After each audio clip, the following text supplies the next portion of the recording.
नमस्कार। आज देश की तमाम फटाफट खबरों में आपका स्वागत है। नए कृषि कानूनों पर चल रहे विवाद के बीच प्रधानमंत्री नरेंद्र मोदी ने कहा कि सरकार किसानों से चर्चा के लिए तैयार है।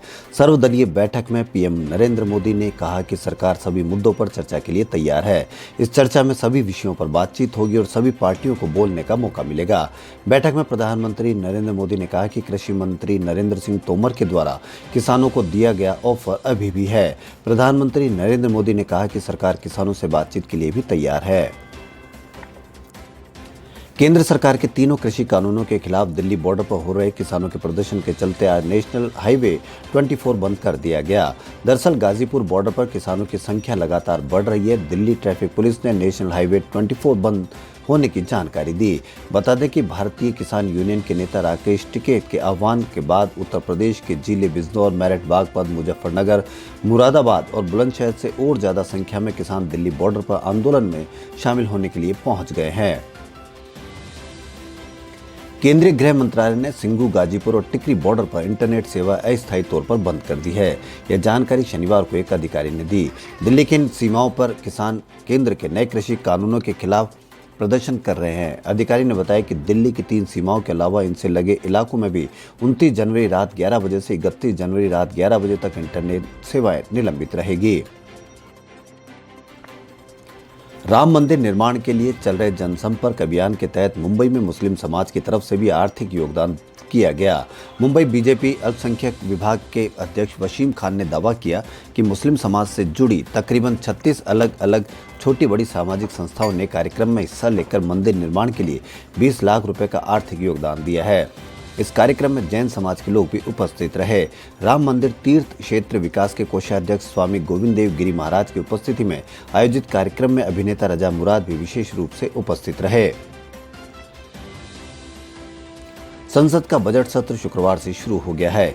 1 फरवरी को आम बजट पेश किया जाएगा। जैसा कि माना जा रहा है कि किसान आंदोलन को लेकर बजट सत्र में हंगामा हो सकता है। पहले दिन कई विपक्षी दलों ने संसद परिसर में केंद्र सरकार के खिलाफ जमकर नारेबाजी करते हुए प्रदर्शन किया। बजट सत्र को लेकर सभी पार्टियों के सदन के नेताओं के साथ रक्षा मंत्री राजनाथ सिंह, संसदीय कार्य मंत्री प्रहलाद जोशी, संसदीय कार्य राज्य मंत्री अर्जुन मेघवाल और वी मुरलीधरन इस समय वीडियो कॉन्फ्रेंसिंग के जरिए मीटिंग कर रहे हैं। राष्ट्रीय लोक समता पार्टी ने कृषि कानूनों को फौरन रद्द करने की मांग की है। उन्होंने कहा कि ये कानून केंद्र सरकार ने पूंजीपतियों को फायदा पहुंचाने के लिए बनाया है। पार्टी के राष्ट्रीय अध्यक्ष उपेंद्र कुशवाहा ने कहा कि किसान सड़कों पर उतरकर इन कानूनों का विरोध कर रहे हैं क्योंकि वे समझ गए हैं कि इससे उन्हें क्या और कितना नुकसान होगा। कुशवाहा ने कहा कि ये लड़ाई किसान बनाम पूंजीपतियों की है और सरकार पूंजीपतियों के साथ खड़ी है। पार्टी के राष्ट्रीय महासचिव और प्रवक्ता फजल इमाम मलिक ने ये जानकारी दी। कुशवाहा ने कहा कि बिहार में किसानों को इन कानूनों से होने वाले नुकसान की जानकारी देने के लिए रालोसपा किसान चौपाल लगाएगी। दिल्ली सरकार ने ब्रिटेन से आने वाले अंतर्राष्ट्रीय यात्रियों को बड़ी राहत दी है। अब यूके से दिल्ली आने वाले यात्रियों को कोरोना वायरस की जांच के लिए RT-PCR टेस्ट में नेगेटिव आने पर 7 दिन इंस्टीट्यूशनल क्वारंटीन और 7 दिन अनिवार्य होम क्वारंटाइन में नहीं रहना होगा। केजरीवाल सरकार ने दिल्ली के लिए केंद्र सरकार की गाइडलाइन पर ही चलने का फैसला किया है। यानी अब यूके से आने वाले यात्री अगर एयरपोर्ट पर हुए RT-PCR टेस्ट में नेगेटिव पाए जाएंगे तो उनको 14 दिन होम क्वारंटाइन की सलाह दी जाएगी। भारत के राष्ट्रपिता महात्मा गांधी की आज पुण्यतिथि है। बापू की पुण्यतिथि पर देश के तमाम नेता उन्हें याद कर रहे हैं। कांग्रेस के पूर्व अध्यक्ष राहुल गांधी ने भी कुछ देर पहले एक वीडियो ट्वीट कर राष्ट्रपिता को श्रद्धांजलि दी। उन्होंने महात्मा गांधी के एक कथन का जिक्र करते हुए लिखा कि सत्य लोगों के समर्थन के बिना भी खड़ा रहता है, वह आत्मनिर्भर है। महात्मा गांधी बापू की पुण्यतिथि पर विनम्र श्रद्धांजलि। राहुल गांधी ने जिस वीडियो को शेयर किया उसमें उनके पिता व भारत के पूर्व प्रधानमंत्री राजीव गांधी भी नजर आ रहे हैं। राहुल ने कुछ दिन पहले भी किसान आंदोलन को लेकर महात्मा गांधी के एक कथन का हवाला देते हुए ट्वीट किया था, विनम्र तरीके से आप दुनिया हिला सकते हैं महात्मा गांधी। केंद्रीय स्वास्थ्य मंत्रालय ने जानकारी दी कि राष्ट्रीय पोलियो टीकाकरण कार्यक्रम 31 जनवरी से वापस शुरू किया जाएगा। इसके तहत 5 वर्ष तक के आयु वर्ग के बच्चों को पोलियो की खुराक पिलाई जाती है। इसे आमतौर पर पल्स पोलियो टीकाकरण कार्यक्रम के नाम से भी जाना जाता है। राष्ट्रीय टीकाकरण दिवस की शुरुआत देश भर में 17 जनवरी से होने वाली थी, लेकिन 16 जनवरी से शुरू हुए कोरोना टीकाकरण अभियान के चलते इसे आगे बढ़ाने का फैसला लिया गया। भारत में कोरोना वायरस का आज 1 साल पूरा हो गया है। 30 जनवरी 2020 को देश में संक्रमण का पहला मामला केरल में रिपोर्ट हुआ था। भारत समेत दुनिया भर के 180 से ज्यादा देशों को कोरोना ने अपनी जद में लिया है। अभी तक 10 करोड़ से ज्यादा लोग संक्रमण की चपेट में आ चुके हैं। ये वायरस 22 लाख से ज्यादा संक्रमितों की जिंदगी छीन चुका है। भारत में भी हर रोज कोविड-19 के मामले बढ़ रहे हैं, लेकिन पहले के मुकाबले इसकी रफ्तार जरूर कम हुई है। देश में पिछले 24 घंटों में कोरोना के 13,083 नए मामले सामने आए। पिछले 24 घंटों में 14,808 मरीज ठीक हुए हैं। इस दौरान 137 कोरोना संक्रमितों की मौत हुई है।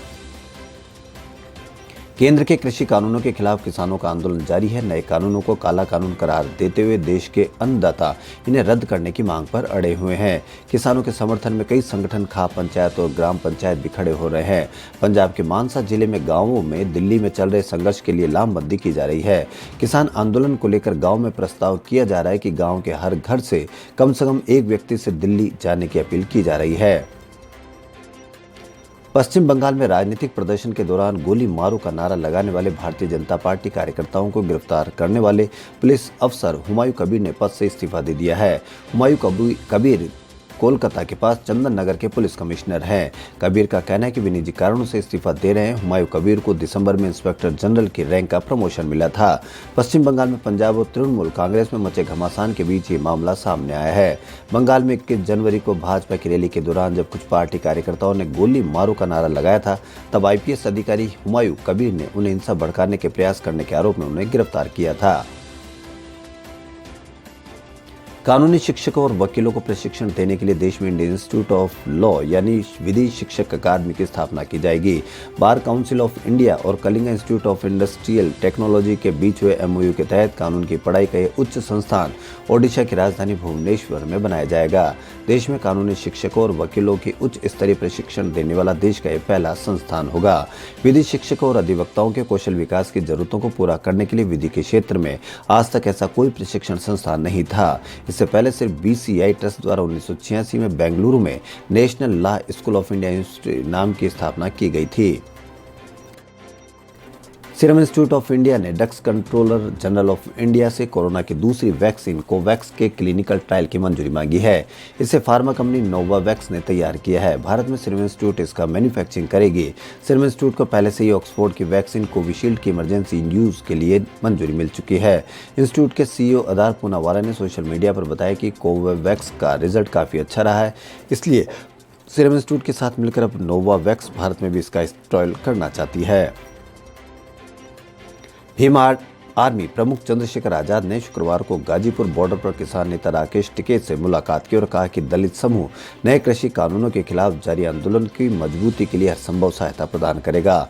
गाजियाबाद प्रशासन द्वारा प्रदर्शन स्थल खाली किए जाने की चेतावनी दिए जाने के एक दिन बाद आजाद ने टिकैत से मुलाकात की। आजाद बीती रात 6:30 बजे भीम आर्मी के करीब 100 सदस्यों के साथ UP गेट पहुंचे थे। खबरों फिलहाल इतना ही। यदि आपको हमारा चैनल पसंद आए तो लाइक, सब्सक्राइब और शेयर अवश्य करें। धन्यवाद।